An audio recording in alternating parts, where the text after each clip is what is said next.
morning, everyone. Cheryl and I welcome you to our service this morning. We're just going to sing a few choruses, and if you know them, please sing along.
Jesus who died is now glorified, King of kings.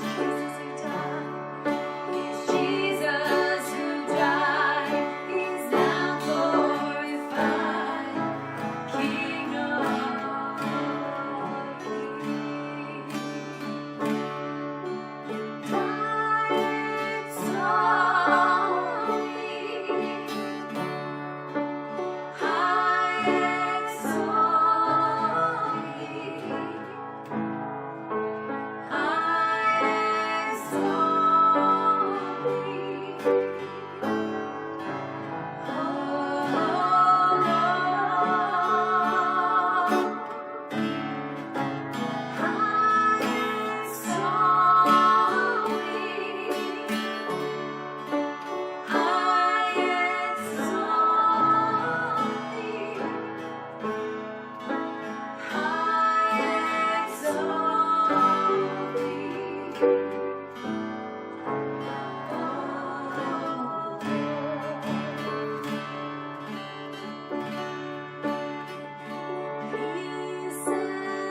Our online service. It's great to have you with us today.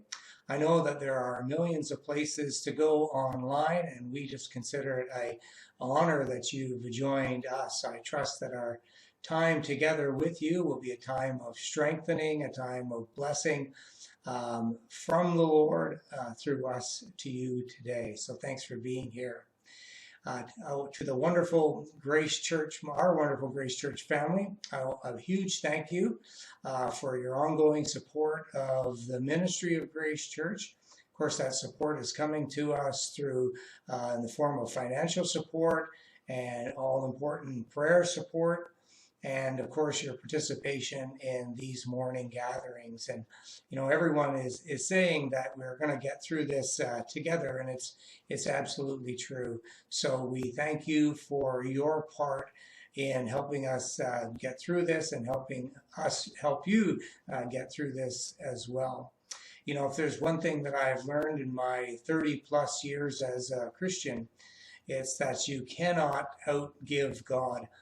He is forever faithful, and as his followers, it's our joy to follow in faithfulness as well. So again, thank you for your faithfulness, and may the Lord continue to bless you as you are blessing us. One more announcement before we turn to prayer. We're going to be running a online Alpha series, and if you don't know about Alpha, it is a great way to explore the Christian faith. And whether you're exploring the faith for the very first time, or you've been on the way for a while. We sent out an email with some information about that Alpha course, but if you don't receive that, please connect with our office, and we're happy to fill you in with everything you need to know to get signed up. Look forward to seeing you online in an Alpha series. Let's now turn to the Lord in thanksgiving. Father, we do thank you for your blessing. We thank you for your goodness. We thank you for your faithfulness. And Lord, you know the season that we are in. You know it better than we know it ourselves. And we are finding ourselves stretched in many ways, financially, relationally, spiritually, together as a community and as individuals. But Lord, you are proving yourself to be faithful. You are meeting every need.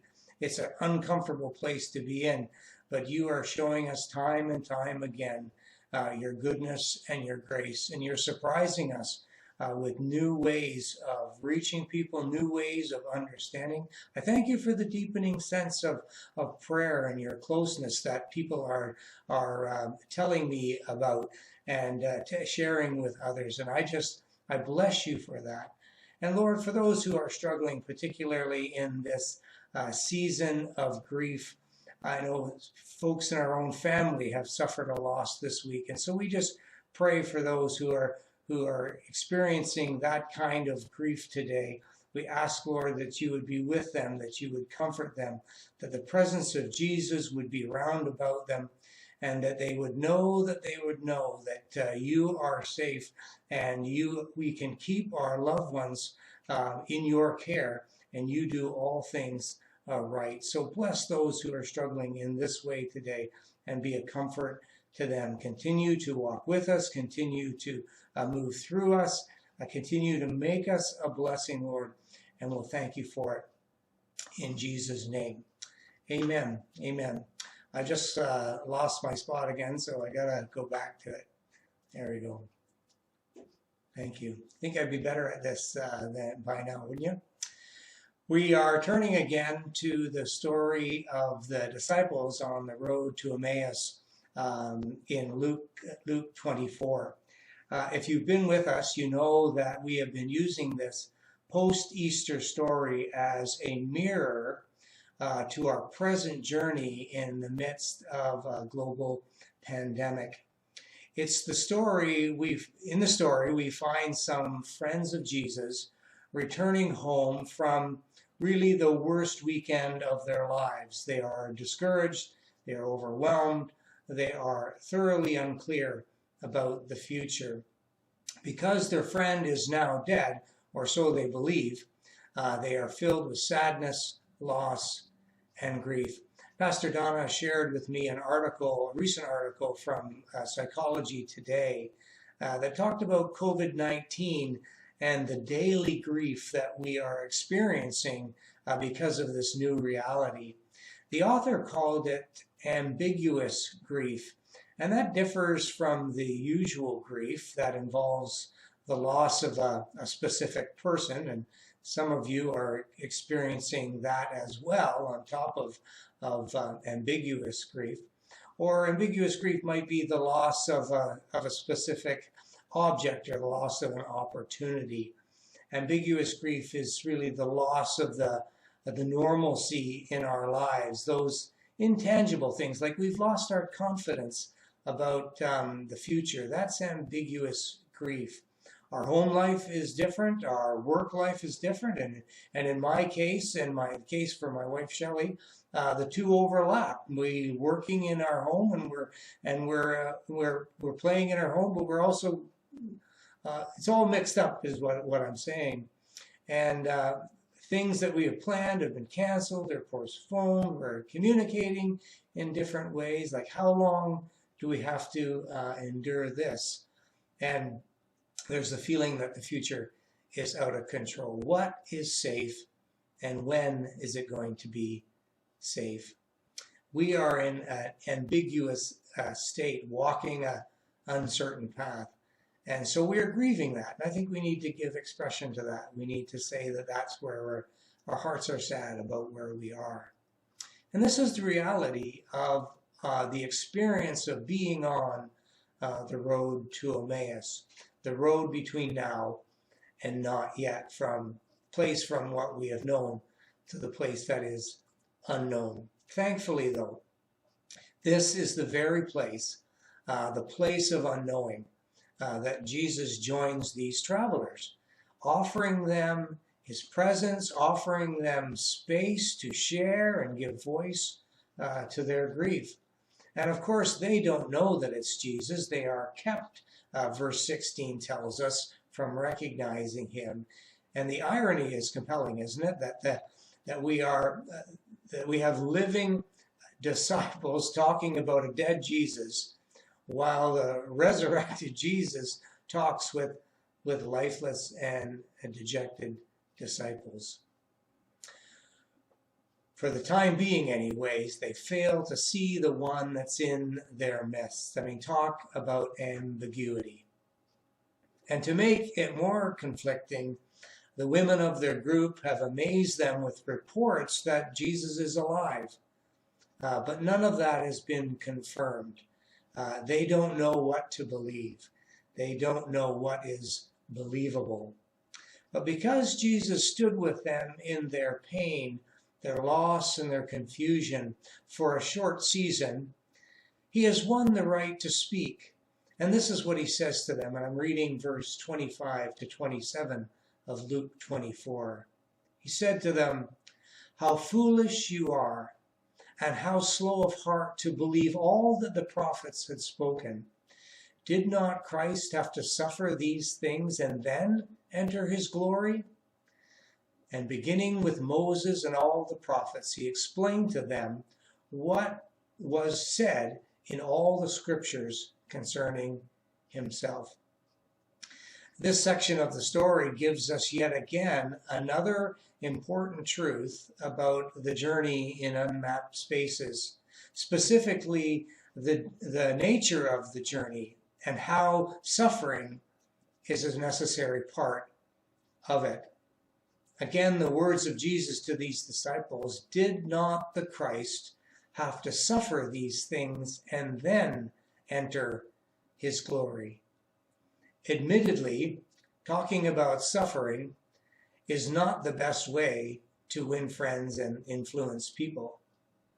But right away from the beginning of his public ministry, Jesus taught about the cost of discipleship. He spoke about daily taking up your cross. He talked about denying yourself and then following him. He said if you want to save your life, then you're going to need to lose it. He spoke about the reality of persecution for those who wanted to choose faithfulness to him. He expected his followers to turn away, to repent, to do a 180, away from the things that hinder us from complete obedience to his Father. He said this, in this world we will have trouble. In other words, we will experience suffering if we are true friends of Jesus. He even tells his disciple in great detail of what will happen to him when he goes to Jerusalem. He tells them that he himself is going to undergo great suffering and eventually be killed. But they don't want anything to do with that. I suspect that some of us, most of the time, don't either. You remember that Peter, after hearing that Jesus say this, takes him aside and rebukes him, saying, "Never, Lord, this will never happen to you." Well, if you know the story, does Jesus support that claim? Not at all. Jesus says to Peter, "Get behind me, Satan. You are a stumbling block to me. You do not have in mind the things of God, but the things of men." That's Matthew 16, verses 22 and 23. What a strong reprimand back to Peter. Why so harsh? Calling him Satan.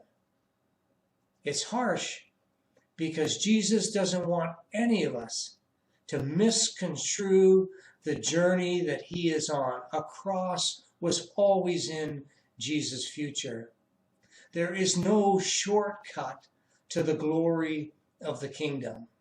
It's harsh because he doesn't want any of us to misconstrue the nature of our journey, that we too I've been asked to walk down, that growth in Jesus Christ will also involve suffering and death. I wonder how many of us, when it comes to our spiritual life, have the things of men and not the things of God uppermost in our mind. Is the path you are looking for today easy and breezy? Up and always up and to the right? Ever increasing experiences of joy and blessing with no storm clouds in sight? That sounds nice. It sounds nice even if it was true 50% of the time. But that's not the reality of the Christian life. Maybe that is what the disciples were hoping for when they started to follow Jesus. He's telling them about the necessity of the cross, and they end up arguing about who's going to be the greatest in the kingdom. In other words, what's in it for us? But for Jesus, it wasn't the one who takes the high position in a community or a group that ends up being the greatest. It's the one who takes the lowest position, the one who's servant of all, who ends up being the greatest in the kingdom. You see, in Christ, the way up is down. Kingdom values tell us that you don't ascend to greatness, but rather you descend into greatness. Did not the Christ have to suffer these things and then enter his glory? I'm sure these disciples on the road to Emmaus believed that what they had witnessed in Jerusalem a few days earlier was a horrific act of injustice. Their friend wrongly convicted in an unfair and speedily done trial, killed at the hands of ruthless religious and political leaders. I'm sure that's the lens through which they had interpreted the events of Friday. And that's why, of course, they were so discouraged. But what Jesus offers them is a correction to that distortion. What they could have seen, or better, should have seen, was that in the cross, God the Father was giving his greatest gift for the salvation of humanity. What they should have seen was the greatest act of service by the Son for the sake of the world. That he took the place of the servant, Paul tells us in Philippians, and became obedient unto death, even death on a cross. What they should have seen was the necessity of suffering as a pathway to glory. This should not have been a foreign idea to them as Jewish people. Their great festival of Passover pointed directly to this truth. That celebration that commemorates the great victory of God and his people over the oppressive bondage in Egypt. I like to think of it as the First Testament's salvation story. In that story, we have suffering and victory. And how was that victory finally won? It was won by the blood of an unblemished lambs, marking the doorposts of Israelite homes to protect them from the angel of death that, visited Egypt.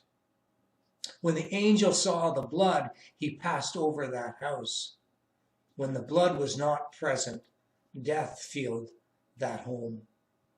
I hope you see the connection here. Suffering and sacrifice led to freedom. Death brought about life. Suffering was the prelude to glory. We don't have time this morning, but we could go all the way back to the creation story and find this truth, suffering and victory.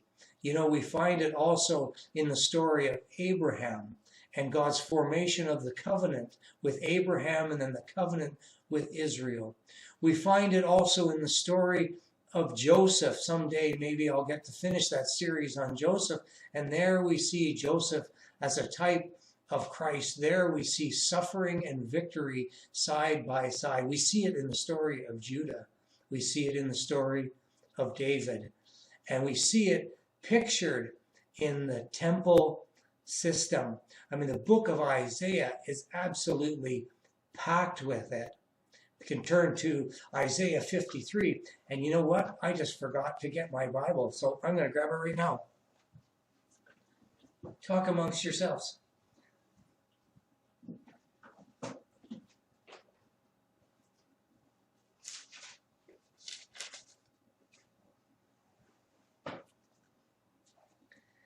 Isaiah 53.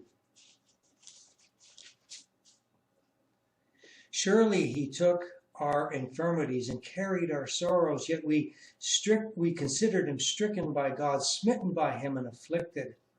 But he was pierced for our transgression. He was crushed for our iniquity. The punishment that brought us peace was upon him, and by his wounds, praise God, we are healed. We all like sheep have gone astray. Each one of us has turned from his own way. And the Lord has laid on him the iniquity of us all. He was oppressed and afflicted, yet he did not open his mouth. He was led like a lamb to the slaughter, and as a sheep before his shearers is silent, so he did not open his mouth. But oppression and judgment he has taken away. And who can speak of his descendants? For he was cut off from the land of the living. From the transgression of my people he was stricken. He was assigned a grave with the wicked and with the rich in his death, though he had done no violence, nor was any deceit in his mouth. Yet it was the Lord's will to crush him and to cause him to suffer. And through the Lord makes his life a guilt offering. He will see his offspring and prolong his days, and the will of the Lord will prosper in his hands. Hallelujah. I guess I'll stop right there. No, I'll keep going. After the suffering of his soul, he will see the light of life and be satisfied. By his knowledge, my righteous servant will justify many, and he will bear their iniquity. Therefore, I will give him a portion among the great, and he will divide the spoils with the strong, because he poured out his life unto death and was numbered with the transgressors. For he bore the sins of many and made intercession for their transgression. That's the good news of Isaiah 53. And there again, we see this idea of both of suffering that Christ went through, but the victory that he won. By the way, you also see it in the book of Zechariah. These scriptures proclaim victory comes through atoning sacrifice. Were these the scriptures that Jesus took these disciples through as they walked along, starting with Moses and all of the prophets? I don't know.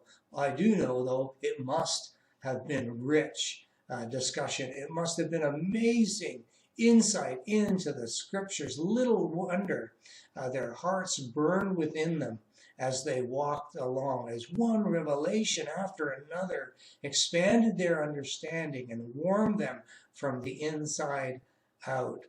Of course, the stories were always there, but now empowered by the Word himself, I'm sure they became alive to them. And in believing the word spoken to them, I'm sure they also became alive.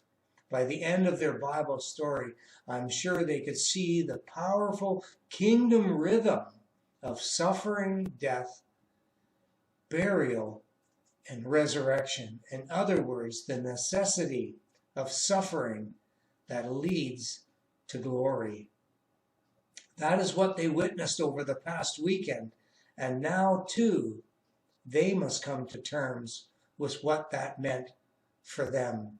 Because if the kingdom of God is established through death, if the kingdom is established through self-sacrifice, then what does that mean for us? What does that mean for them? In other words, what needs to be crucified in us if we are going to be raised to life? The answer is our old nature. That's what needs to be crucified. Our sinful ways and our negative patterns, our addiction to self and our attachment to our false self. That's the self that we project to others that is not in line with our true self in Christ, who we have been made to be in him.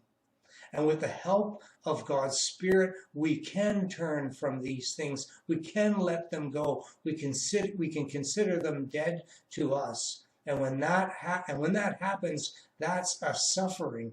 That's a small death in our lives.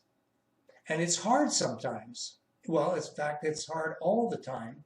It's hard because these patterns of sin and the old nature and our false self have been with us, some of them for most of our lives. But that death that we experience in giving them up, that death leads to life. That is what Jesus taught. That when we give up our life for him, by that I mean small l, when we give up our life for him, we gain a new life in him, and that's a capital L. It reminds me of that famous quote by Jim Elliot. He is no fool who gives up what he cannot keep to gain what he cannot lose. That's what Jesus is asking us to give up in our lives. What we cannot keep anyways, the control, the feelings of security, all those things we try to figure out ourselves, our own salvation we're working toward. We need to give that up. That's the old self, and it's striving. We need to give that up and give it over to him, and he will give us new life. If we try to keep it, we'll lose it. But if we give it up, we will gain it. I truly believe that God is using this season of COVID-19 to bring into question many of the things that we are relying on. I think that God is stripping away those things that prevent us from trusting him alone. And he's inviting us to hand over those areas of our lives that we believe that we have charge over, that we would rather control ourselves. So we can fight what he's doing. We can resist. We can complain. We can complain that you have to look at me on a screen. We can feel like we're being cheated in some way. We can even give up hope. That's your choice this morning. But what if we apply the spiritual principle that we've learned in the story today, that suffering, the challenges in our life, the things that we've been asked to give up, actually leads to victory.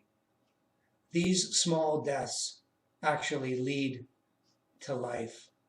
And if that's the case, ought we not to cooperate with God in what he is doing in this season? And as such, I think this can be a season of great victory. I believe that this can be a season of great fruit bearing. It can be a season of overcoming. It can be a season of renewal and new energy for our commitment. Again, the wisdom of Jesus, I tell you the truth, unless a kernel of wheat falls to the ground and dies, it remains only a seed. But if it dies, it produces many seeds. John 12, verse 24. This can be a great season to prepare us for a great harvest. But here's the truth. It starts with a death. So I ask you this morning, what is it in you? Like I ask myself this morning, what is it in me that needs to die? So we can receive the greater experience of God's capital L life that he's offering us. Maybe this is all new to you this morning, and you're at that point where you have never started the journey of surrender to Jesus. And I just want to invite you to do that today, even right now in this very moment, to turn your heart toward God and to offer him your life. Whatever it is, maybe you're doing great and you're just become interested in spiritual things, or maybe life has become unbearable and you're tired of it. Give it to him. Ask him to come into your life. Ask him to control your future and your destiny. Ask him to forgive you of your sins and that old pattern of life, and ask him to give you a new life. He'll do that today. He'll join you on your journey, and you'll have a friend for this life and a life for eternity. He will turn you around, but it will involve a series of deaths to our old way of life. But praise God, in giving it up, we get so much more. Or maybe you're here this morning and you've been on this journey for a while, but you know what? Whether you're new or whether you've been on the journey for a long time, the truth is exactly the same. We're all on the exact same path, and the nature of the journey is exactly the same for everyone. Death leads to victory. Did not the Son of Man have to suffer and then go toward glory, enter his glory? And that's the same path for you and I. This life is going to have some suffering. But praise God, he can use that challenge, that difficulty, to bring us about into a new way of being in this world, a new capacity and a new direction. I encourage you today, trust what the Lord wants to do in your life. Believe in him. You know, these griefs that we are experiencing, in the light of what God has in store for us, the Bible says they are light and they are momentary.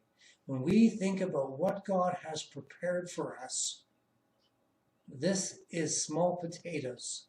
Yes, it's challenging. Yes, it's difficult. But he will give you grace in this journey. And he will give you grace and reward, even though we're experiencing these smaller deaths. But these deaths lead to victory. It was the path of our Lord, and it's our path as his followers as well. Let's pray together. Father, I thank you for your great grace. I thank you for this truth, though it's hard sometimes to get our head around it. It's even harder to get our heart around it, that we must also go the way of the cross to enter into all that you have for us.